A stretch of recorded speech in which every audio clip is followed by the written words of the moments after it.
Good morning, Coldwell Banker George Realty. It's looking better today on this beautiful Friday. We're looking forward to going over some of the changes on the RPA and the BRBC.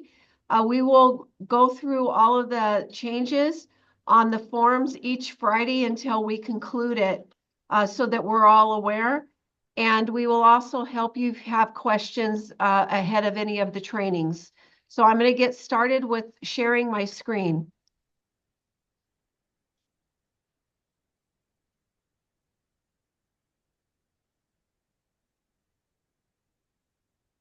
Okay, so we're going to start in order. We're going to start with the BRBC. Now I'm going to be highlighting the changes. I am going to put out a notice for any agents that have been away from the business or are new, haven't done a lot of transactions. We're going to have a class so we go through and write a purchase agreement, because I think it's really critical that we all learn the contract. Today we'll be highlighting the changes, but I will make a separate class for newer agents or agents that feel they need extra help or have been around away from the business for a while.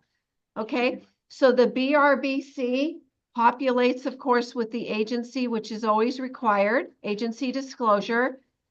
And here's the buyer representation and broker compensation agreement. I'll quickly go through filling it out, and then I'm just going to point out the changes.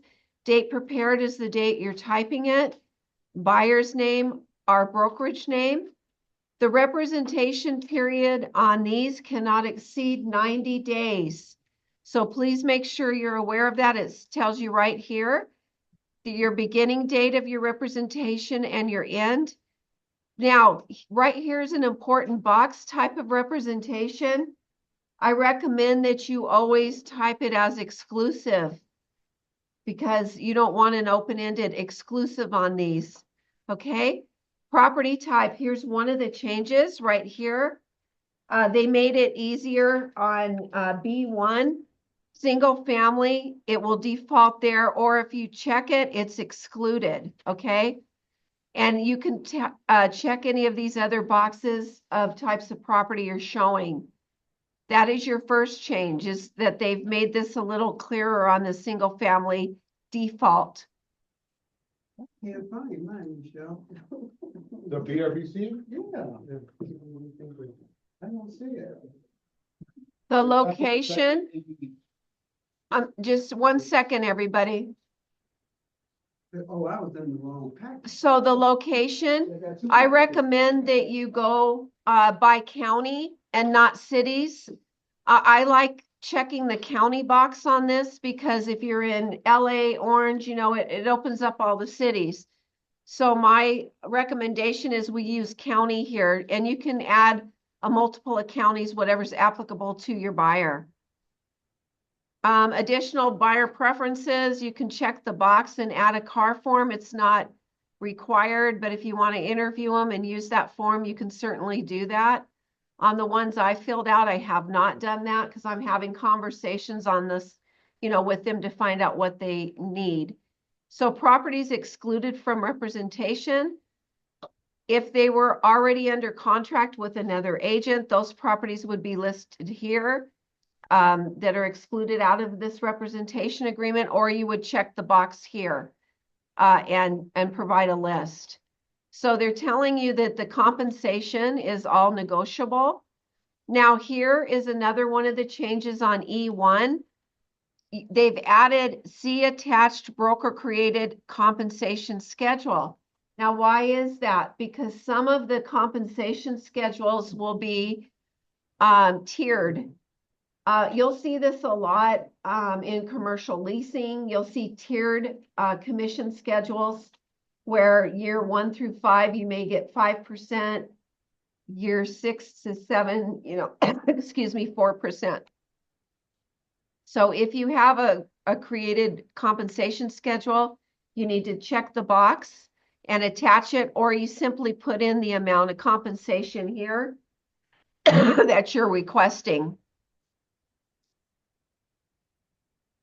Okay, so if the broker receives compensation from the sellers, payment from the seller on the transaction, you can only get up to the max that you're asking for here. We can't go above that. So if you only ask for 2, please don't write 3 in the offer. You get what you put on the representation contract, okay? I like the continued right here. I like to put in some calendar days for a continuation period. If this extended, I like to have 90 days for continuation of this agreement. So what does that mean? That means if I showed them a property I was involved in showing, and then after this expired, they're going, and seeing, making an offer on the property elsewhere, I still want some rights, okay? So cancellation, non-exclusive, it's effective upon receipt. Exclusive, it cancels 30 days after receipt, or you can amend the days here. Okay. And there is a block here, G1, for the personal financial information. You could check that or not. I normally don't. I rely on speaking with the lender, with the client, so we know their financial position and getting a lender's letter as well, okay? So this is new on G2. They've just firmed it up a little bit. So here, if the buyer does not have sufficient funds, you check here, right? So the buyer, this is the new part, the buyer's broker's obligation to represent the buyer in a transaction, it's contingent upon the seller agreement to pay the amount of compensation specified in this agreement. Now, if you had an agreement for 3% and the seller was willing to pay 2%, you may consider that if the buyer can't pay you the extra 1%. So, you have to strategically think about it. But let's say the seller said, I'm not going to pay any compensation. That's why they added this, so that you have an out right here. You don't want to be representing for free because you still have liability on a transaction, right? So that is why they added it that way. And then I'm going to go through, excuse me, the compensation cancellation forms now. So let me click into my other package. The cancellation documents. Yeah. So, when you back out of representing somebody, very important that you do it properly, and you also take the agency requirement out, your agency. So cancellation of buyer representation, you would put our name, the broker, and the buyer, and the agreement date of your contract, okay? By signing, and now I'm going to drop to A, by signing the applicable box below, either the buyer, the broker, both hereby give notice to the other that they cancel the representation and terminate their agency relationship, duties, and responsibilities. So make sure that if you are in a situation where you're not going to be paid, you follow up with this form, okay? Effective date of cancellation. You have choices here. It could be unilateral. The buyer representation agreement is for non-exclusive representation, and it's effective immediately. Or the buyer representation agreement is for exclusive, and the cancellation is effective 30 days, or you amend them here. Maybe for sure you're not going to get paid, so you would want to amend those down, right? So that you're not representing them anymore. Mutual cancellation, regardless of the type of representation, the buyer and the broker agree to mutually cancel the representation immediately, or you can amend it to how many days after the last signature, okay? The scope of the cancellation. So there's a way to just exclude one property. Maybe you have several properties you're going to be showing them in a certain county, and you only want to exclude the one you can't get paid on. So the cancellation and notices applies to all properties that may be subject to buyer representation, or this cancellation, you could check this box, only applies for the following property. Put the address in of the property where you're not going to receive payment. Okay? Yes. Yes, sir. So let's say you have multiple properties that you want to show, so you have to use one form per property?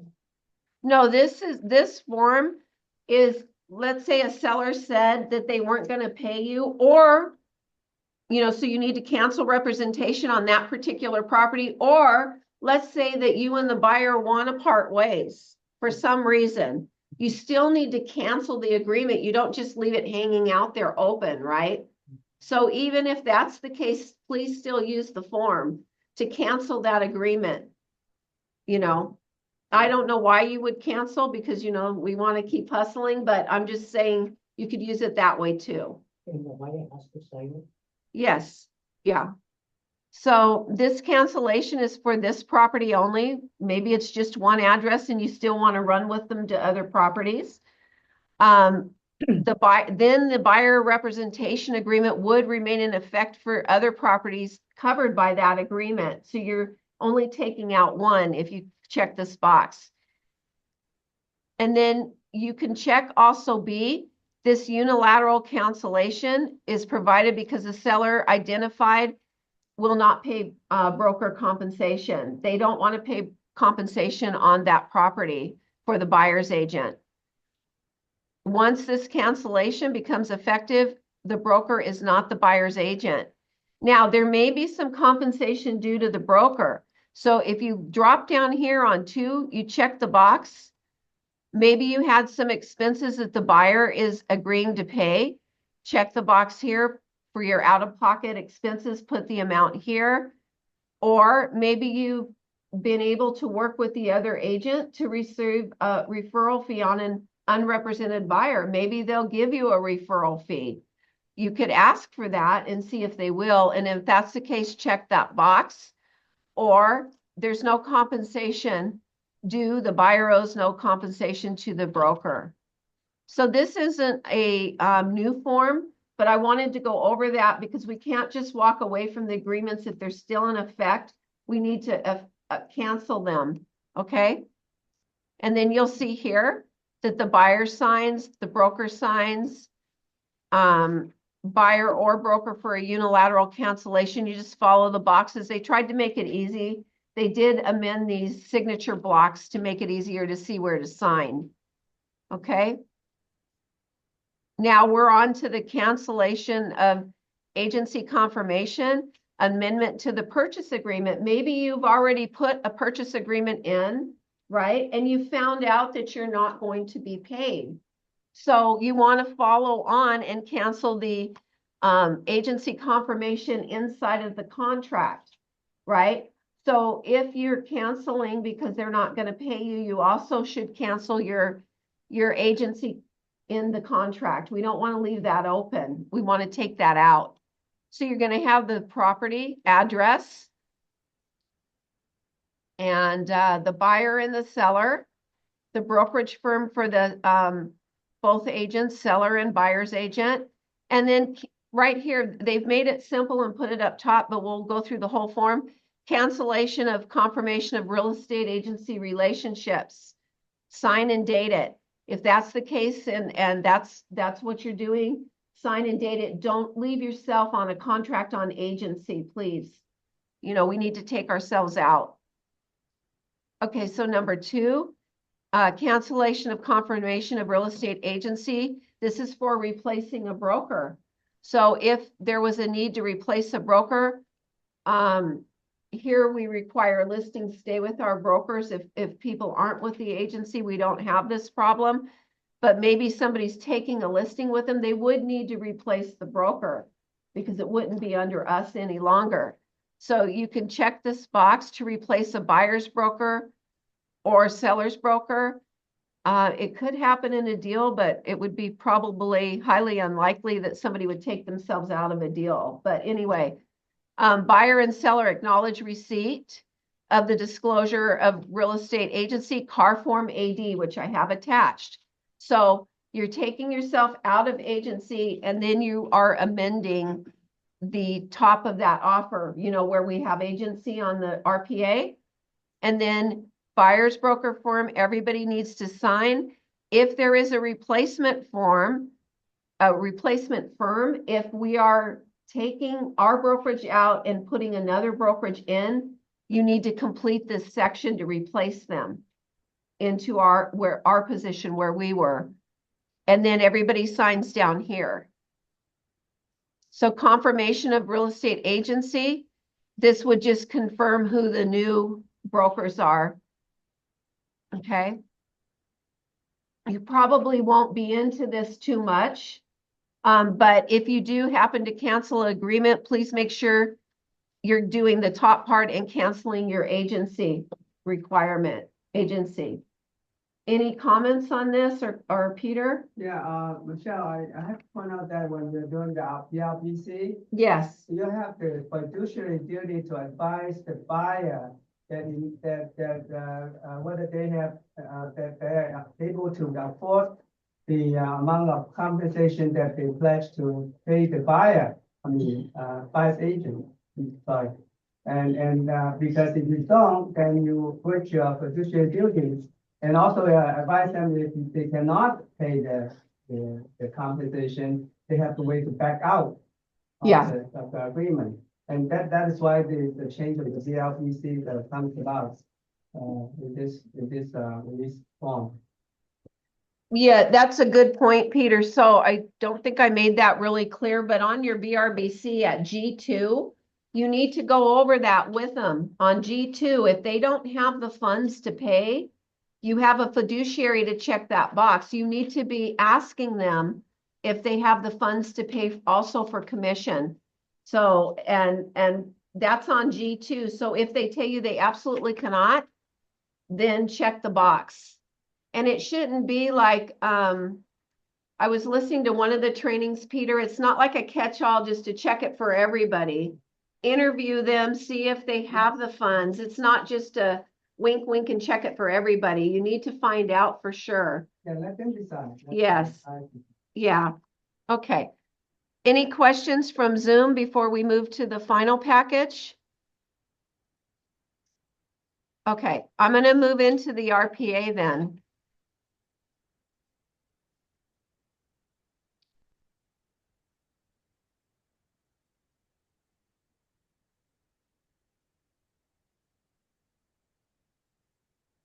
Okay, so there are changes on the RPA, which I reviewed, and it's not a lot, but you need to be aware of them and understand them. So we're going to go through the changes. And again, I'm going to reiterate, new agents or people that are coming back into business or haven't worked with the forms much lately, we are going to have a training in person for you to come, and we will go step by step through the contract. We will write them with you.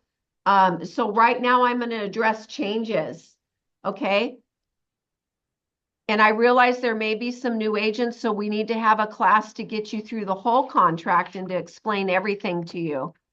Okay, so this is the RPA here, and there are a couple of changes on the grid section here.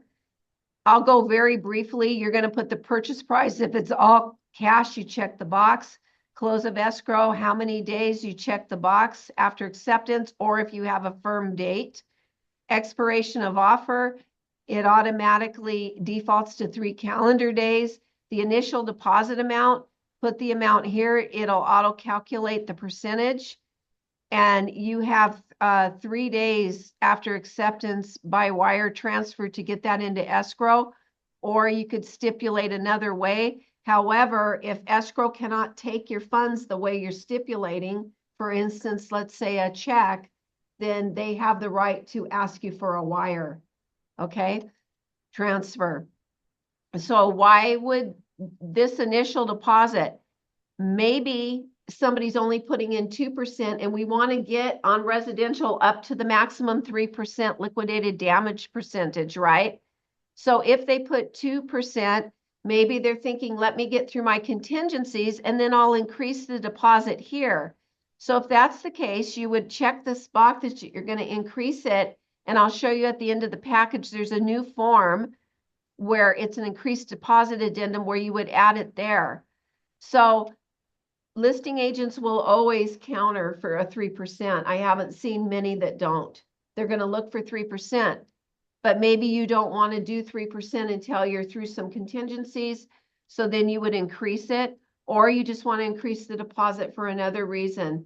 The maximum liquidated damage on a residential contract is 3%. Okay.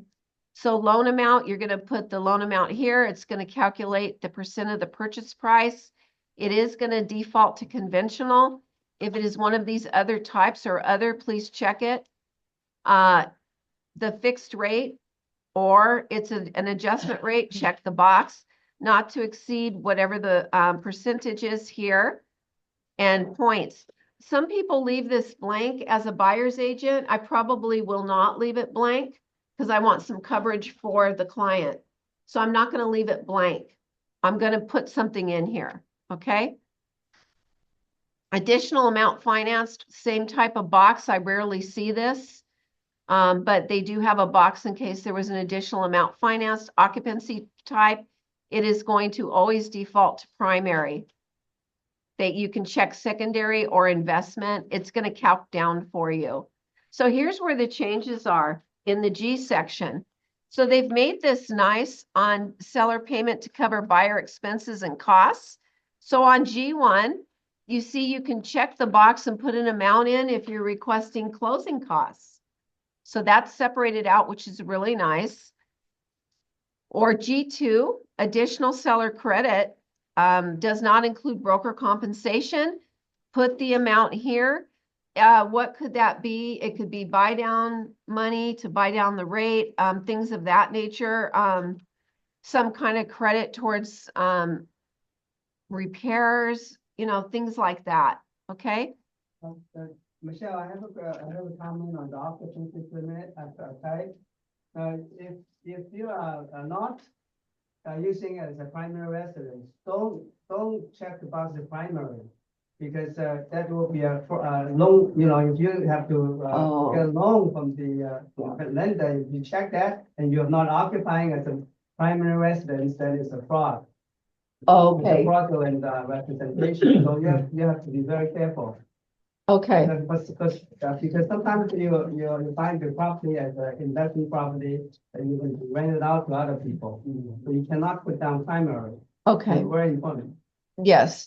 So make sure that you are checking the box if this is secondary or investment. I'm hoping when I turn the speaker towards Peter that you on Zoom are hearing him as well.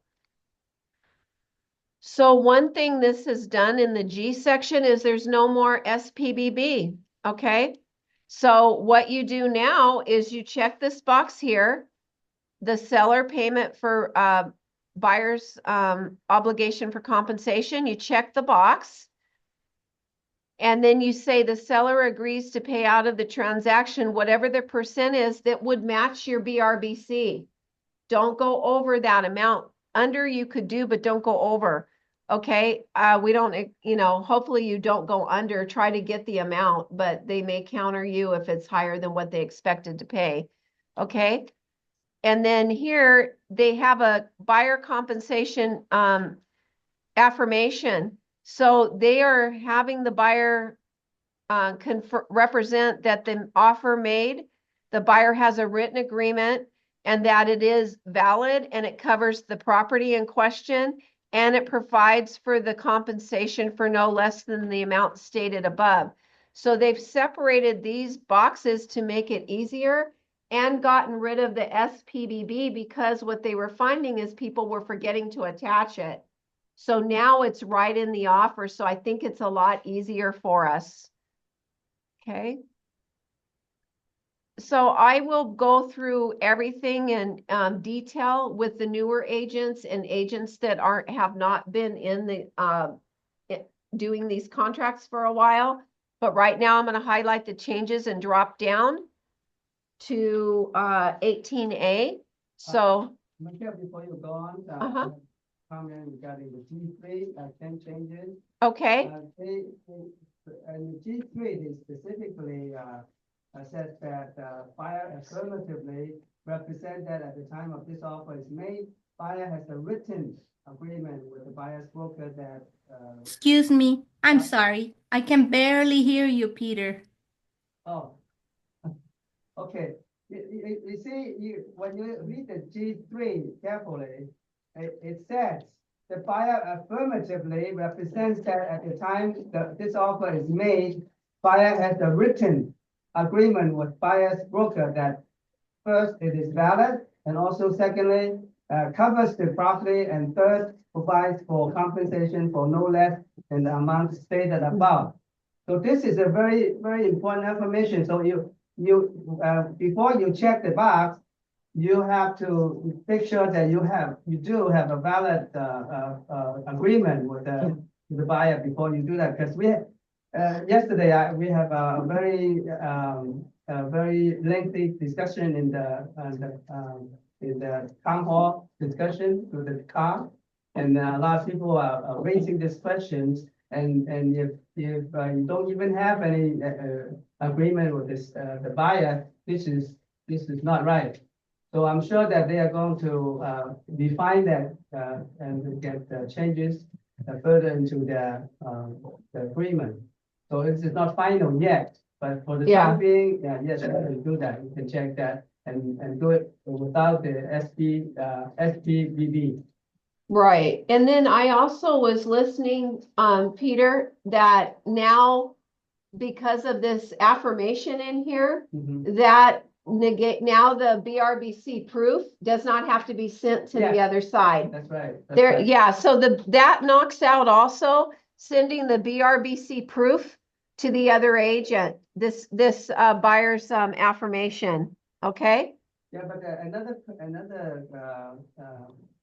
issue is that right now the California law mandates agreement with the buyers. So naturally, if you don't even have a BRBC with the buyer, then it's a violation of the California law. Yeah. So I mean, it's a catch-22. But the thing is that whether they have the seller has the right to see that BRBC, it's another story. Yeah, I guess they haven't concluded on that. Okay, so that's still up in the air.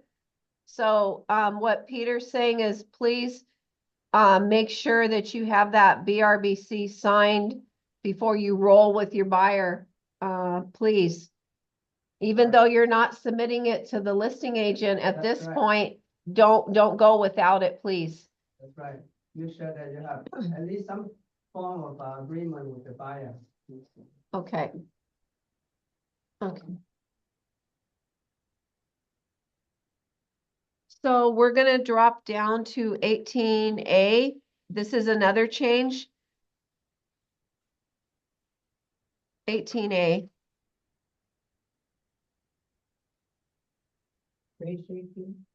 No, paragraph 18A, the compensation. It's on page 11 of 17. Oh, 11.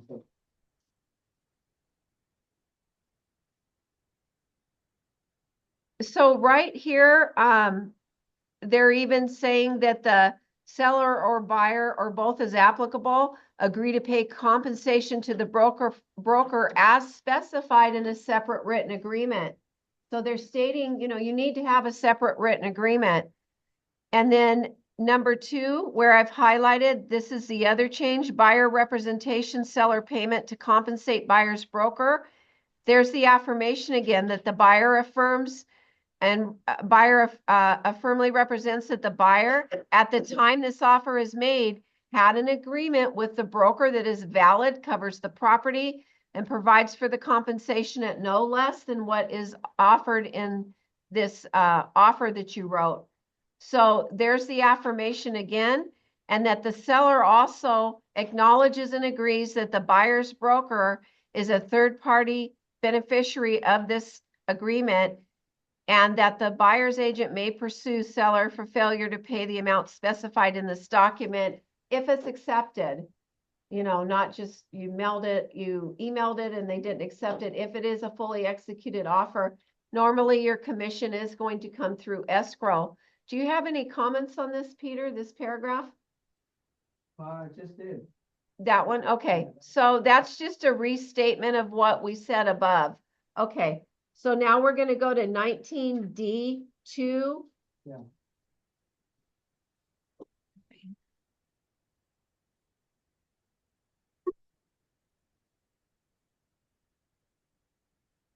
So okay, so the broker compensation, there was some confusion, and I do remember this when the other contract was first amended.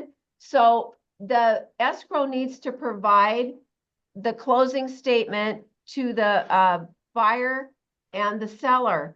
But the way it was written, people were thinking it was going to mash into one closing statement on all of that. So they're saying that escrow can provide buyer a closing statement or other written documentation showing the amount of compensation paid to the buyer's broker, because they have to disclose that. Escrow shall provide seller a closing statement in the amount of compensation paid to seller's broker, and if applicable, upon mutual agreement, the amount paid for the buyer's broker. So it's clearing it here to make sure that everybody understands that amounts of commission need to be disclosed. They will be disclosed. You know, before they had it kind of jumbled up into one. So they've tried to separate it so we're not confused anymore. Here's the closing statement for the buyer. Here's the closing statement for the seller. Okay. The important thing is the transparency, that every party should know which is which, you know, where the compensation goes to. Yes. And where it came from, right? Right, and where it comes from. Yeah. So if there's other compensation outside, I don't know if there would, I'm just thinking out loud, would there ever be other compensation outside of the seller, Sure. other than the buyer? Yes, you can, you know, if you get any other compensation from third Anywhere? source, Okay. anywhere, it has to be included, and that altogether cannot be more than what you have stipulated in the BRBC. Let's disclose everything. So, for example, if the BRBC stipulates 3%, so when you add up all the compensation from all sources, it cannot be over 3%. Okay, so that would include finder's fees, Yeah. anything like that. Okay, You know, referral fee from other people. yeah. Okay, so today this concludes these changes. I'm going to take it, we'll be going all the way through February, and we're going to try to take it with all the changes. And I will be sending out an email this afternoon to schedule the newer agents to go step by step through the contract and to also write an offer. Because we really need to do that if we haven't been familiar with the forms. We need to come in and write offers and learn each box of the contract so that you feel very confident. Are there any questions for Peter? Yes, Michelle, this is Cecilia. No. Hello, go ahead, Michelle, can Cecilia. you hear me? Yes. Okay, yesterday I stopped by open house and the listing agent told me that I don't need to worry about the compensation. They will going to pay me.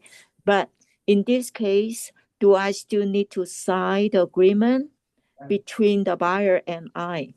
Yes, yeah, you have to. This is state law.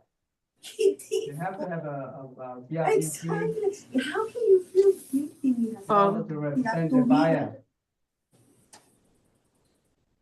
Did you hear that, Cecilia? No. He said, yes, no matter they told you that, you still need to have an agreement. It is state law. Yeah, it To much represent better, the right? buyer. Okay, okay. Thank you. You're welcome. It has to be in writing. Must be in writing, Yes. Cecilia. Yes. Okay. Okay, thank you. Michelle, this is Rebecca. Thank you so much for offering, because I am so rusty on the contracts. I really need that class you're going to give. Thank you Oh. so much for offering it. Oh, yeah, of course. We want to make everybody comfortable and successful. Thank you. Any, Catherine? Oh, I was gonna ask, do you think they're gonna change these contracts again? Definitely. And I wanna be one of your students too, for that class, with these contracts, cause they're confusing. Yeah, so we'll send out late this afternoon, an announcement of the class.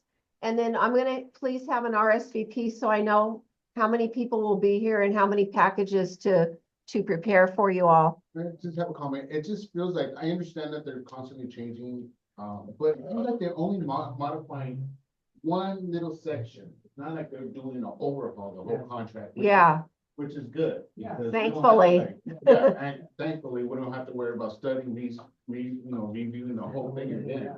But at times, they do issue new forms. oh yeah, there are new forms and, it just takes time, like, I think the easiest way for me is like what I did on my screen, I take the contract, I'm highlighting where the changes are, so I can just clue in on that because I know the rest of the contract.